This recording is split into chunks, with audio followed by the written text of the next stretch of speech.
दोस्तों जब इतने ज़्यादा वेब सीरीज़ वाले प्लेटफॉर्म मौजूद नहीं थे जो कि स्ट्रीमिंग प्लेटफॉर्म के नाम से जाने जाते हैं तो नेटफ्लिक्स का बहुत ही बोलबाला हुआ करता था। सब लोग इसके सब्सक्रिप्शन खरीदते थे इसका कंटेंट देखने के लिए। लेकिन कोविड के बाद में इतना ज़्यादा सब्सक्रिप्शन लोगों ने लिया नहीं, जिसके बाद में अब रो धो के इन्होंने किसी तरीके से एड्स वाले प्लान निकालने का फैसला कर दिया, जो कि इन्होंने यूके, यूएस और कनाडा के अंदर लॉन्च भी कर दिए। करीबन $60 पर मंथ के हिसाब से एक प्लान इन्होंने निकाला है, जिसके अंदर आप 720p का कंटेंट ही देख पाओगे और इसी के साथ साथ मूवीज डाउनलोड नहीं कर पाओगे, शोज डाउनलोड नहीं कर पाओगे, मतलब डाउनलोड कुछ भी नहीं कर पाओगे। आपको सारा कुछ लाइव देखना पड़ेगा जैसे आप यूट्यूब पे देख लेते हो। हालांकि यूट्यूब पे डाउनलोड का भी ऑप्शन होता है, लेकिन इस प्लान के अंदर तो बिल्कुल भी नहीं है। इसके बाद में अगला प्लान आता है इनका $10 का, जिसके अंदर एड्स वगैरह तो नहीं होंगी, लेकिन बाकी सारी चीजें सेम ही होंगी, वो $60 वाले प्लान जैसी ही होंगी, क्योंकि इनका जो स्टैंडर्ड प्लान है वो $15 का है। तो इतना ज्यादा तो खैर सस्ता प्लान नहीं है हमारे हिसाब से। हालांकि वहाँ के हिसाब से देखा जाए तो हाँ सस्ता है उनके लिए तो, लेकिन हमारे लिए अगर ये देखा जाए तो करीबन 600-700 रुपये का ये प्लान पड़ जाएगा। तो इतना ज़्यादा सस्ता तो लगता नहीं है हमको। हमारे पास में तो एक 150 रुपये वाला भी प्लान है, जो कि करीबन 480p का कंटेंट हमें मोबाइल पर दिखा देता है, जो कि हम देख सकते हैं। इतना ज़्यादा फर्क नहीं पड़ता, छोटी स्क्रीन रहती है, लेकिन हाँ अब पड़ता है क्योंकि मोबाइल की रेजोल्यूशन काफ़ी ज़्यादा बढ़ चुकी है। तो देखते हैं इंडिया के अंदर कितने रुपये का होगा ऐड वाला प्लान। अगर ये वाला 150 वाला ये हमें ऐड का प्लान मिल जाएगा, जिसके अंदर हम 720p का कंटेंट देख पाएंगे। दोस्तों जैसे जैसे टेक्नोलॉजी चेंज होती चली जाती है, हमें बड़ा ही अच्छा लगता है कि भैया अब तो ये वाला फोन आ गया, वो वाला प्रोसेसर आ गया, ये वाला जीपीयू आ गया, अब तो मजे ही आ जाएंगे।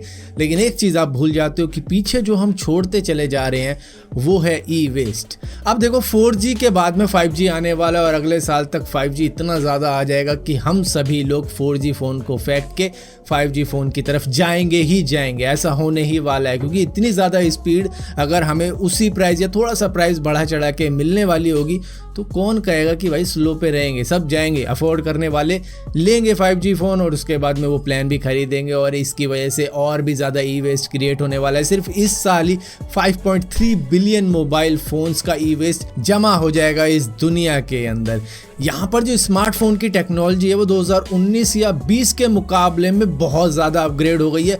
उस टाइम के फ़ोन ले लो या आज के फ़ोन ले लो, एक मेजर अपग्रेड देखने को मिली है। खैर ई वेस्ट सिर्फ स्मार्टफोन का ही नहीं होगा, टैबलेट्स का भी होगा, लैपटॉप का भी होगा, और इलेक्ट्रॉनिक के जो टूल्स होते हैं उनका होगा। टोटल 74 ऐसे आइटम्स हैं जो कि इस साल काफ़ी ज़्यादा ई वेस्ट बढ़ाने वाले हैं इस पृथ्वी के ऊपर। और इसके बाद में जब ये रिसाइकल होएंगे, इसमें से गोल्ड, कॉपर, सिल्वर, प्लेटिनम नाम के मटेरियल निकाल लिए जाएंगे। चलो वो तो निकाल लिए गए, लेकिन ये जो प्रोसेस होगा ना उसके अंदर और भी ज़्यादा ग्लोबल वार्मिंग होगी। मतलब 5.3 बिलियन सिर्फ स्मार्टफोन ही होंगे, और बाकी के आइटम तो गिने ही नहीं मैंने, अभी बैठूंगा गिनूंगा।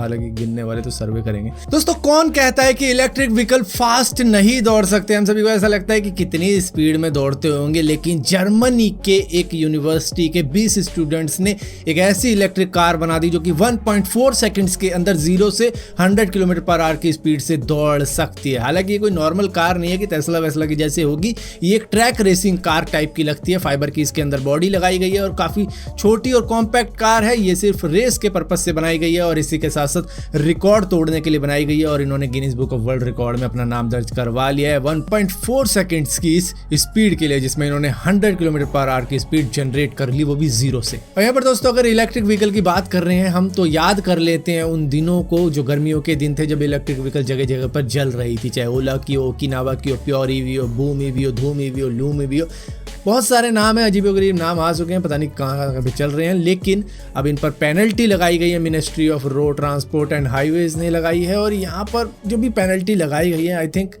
इनका कंपनसेशन उनको भी मिलना चाहिए जिन लोगों ने अपनी जान गंवाई है, उनके रिलेटिव्स, बच्चे। क्योंकि एक फैमिली के तो कमाने वाला ही चला गया, अब उसके घर में कोई कमाने वाला नहीं है। दोस्तों टाटा पावर के ऊपर एक बहुत तगड़ा साइबर अटैक हुआ है, जिसके बारे में उन्होंने थोड़ा सा ही बताया। इन्होंने बताया नहीं कि किसने अटैक किया, अभी तक मालूम नहीं चला है, लेकिन हाँ इन्होंने कहा है कि हमारे जो क्रिटिकल ऑपरेटिंग सिस्टम है वो अभी तक फंक्शन कर रहे हैं, इतना ज़्यादा कुछ दिक्कत हुई नहीं है, लेकिन बाकी के जो सिस्टम है उनको रिस्टोर किया जा रहा है, और जो भी बैकअप है हमारे पास में उससे उसको रिस्टोर कर लिया जाएगा। तो बैकअप लेना एक अच्छी बात होती है, इन्हीं सब चीज़ों के लिए वो बैकअप लिया जाता है। तो यहाँ पर अब इन्होंने थोड़ा रिस्ट्रिक्शन लगा दी है अपने पोर्टल के ऊपर, जहाँ पर कुछ एम्प्लॉय ही एक्सेस कर पाएंगे, क्योंकि इस साइबर अटैक के बाद में थोड़ी सी घबराहट हो जाती है, तो कई सारी चीज़ें चेंज होती हैं, तो कुछ लोगों को ये एक्सेस दे रखा है इन्होंने, बाकियों को नहीं जितना पहले था।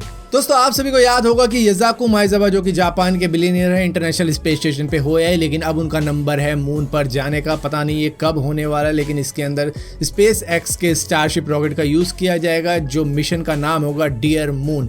लेकिन इसके बाद में दूसरे नंबर के वो व्यक्ति हैं जो कि 2001 में इंटरनेशनल स्पेस स्टेशन पे जा चुके हैं, और ये पहले स्पेस टूरिस्ट थे। ये एंटरप्रेन्योर हैं डेनिस टिटो, और इस बार ये मून पर भी जाने वाले हैं। युसाको माइजावा के बाद में स्टारशिप रॉकेट के साथ में ही ये जाएंगे दूसरे मिशन के अंदर। इसके अंदर इनकी वाइफ अकीटो भी इनके साथ में जाने वाली है, जो कि दुनिया की पहली ऐसी महिला बनेगी जो कि स्टारशिप रॉकेट के यूज करके मून पर होके फिर वापस आ जाएगी। हालांकि लैंडिंग वैंडिंग नहीं होगी, लेकिन ऑर्बिट करवा के वापस ले आएंगे धरती पे। दोस्तों आप अच्छे रेस्टोरेंट, अच्छी जगह पर खाना खा ले इसीलिए जाते हो ताकि आपको अच्छा खाना मिले, आपका हाइजीन बना रहे। लेकिन क्या आप उनके रसोई में घुस के देखते हो कि क्या कंडीशन है, क्या वहाँ पे कॉकरोच घूम रहे हैं, क्या छिपकली घूम रही है, क्या छोटे छोटे कीड़े मकोड़े घूम रहे हैं, नहीं घूम रहे?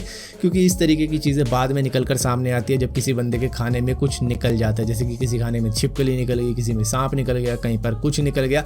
तो अब जाके विस्तारा एयरवेज के मील के अंदर भी एक स्मॉल कॉकरोच निकल कर आया, जिसके बाद में ट्विटर के ऊपर इस महिला ने शो किया कि भैया मेरे खाने में एक छोटा सा कॉकरोच था। तो इन्होंने कहा क्या मगरमच्छ डाल के देते हैं? भाई एयरवेज है, कुछ वो थोड़ी ना है।